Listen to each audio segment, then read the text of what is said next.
कीमती रत्न के व्यापारी मनसुख लाल के दो बेटे थे, जिनका नाम ललित और दीप था। ललित को दौलत और रुतबे का बहुत घमंड था, जहां दूसरी तरफ दीप एक शरीफ और सुलझा हुआ इंसान था।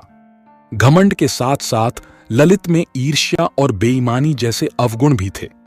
समय के साथ साथ मनसुख लाल की उम्र बढ़ती जा रही थी। ऐसे में उनके दोनों बेटों ने कारोबार में पिता का अधिक से अधिक हाथ बटाना शुरू कर दिया था। कुछ समय के पश्चात मनसुख लाल चल बसे और कारोबार का पूरा भार ललित और दीप के कंधों पर आ गया। बड़ा भाई होने के नाते ललित ने व्यापारिक फैसलों में अपनी मर्जी चलानी शुरू कर दी। ललित बेईमानी और मक्कारी भरे फैसले लेने लगा। असली रत्न के नाम पर वह नकली रत्न का व्यापार करने लगा, जिससे उसका मुनाफा बढ़ने लगा। दौलत के घमंड में वह परिवार में उन्मादी जैसा व्यवहार करने लगा। दूसरी तरफ दीप को शुरू में ललित की बेईमानी का पता नहीं चला, लेकिन जब उसने उसके व्यवहार में परिवर्तन देखा तो पूरे माजरे को समझने में उसे ज्यादा देर नहीं लगी। उसने ललित को समझाने और सही रास्ते पर लाने की कोशिश भी की, परंतु वह नाकाम रहा। उलटे ललित दीप से खफा हो गया और व्यापार में बंटवारे का बहाना ढूंढने लगा। बंटवारे में भी उसने बेईमानी की साजिश रची। दीप के हिस्से के व्यापार पर भी वह कब्जा कर बैठा।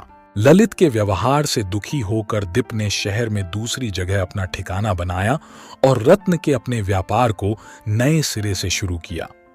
ईमानदारी की नींव पर शुरू हुआ। दीप का व्यापार जल्दी ही चल पड़ा।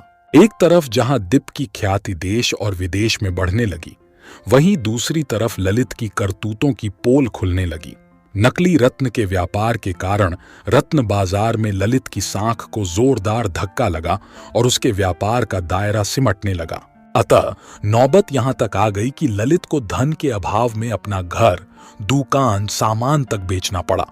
जल्द ही ललित के हाथ से सब कुछ निकल गया और वह परिवार सहित सड़क पर आ गया।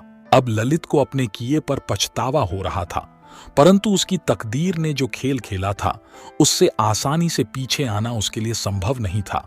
दूसरी तरफ दीप अपनी ईमानदारी और मेहनत की बदौलत रंग से राजा बन गया था। जब ललित की बदहाली की खबर दीप को पड़ी तो उसे बड़ा दुख हुआ। पुरानी बातों को भूलकर वह भागा अपने बड़े भाई ललित के पास पहुंचा और ललित के लाख मना करने के बावजूद भी उसे परिवार सहित पास ले आया। अगर आपको हमारी स्टोरी अच्छी लगी हो तो अपने दोस्तों के साथ भी शेयर कीजिए और कमेंट में जरूर बताइए कि कैसी लगी हमारी ये कहानी।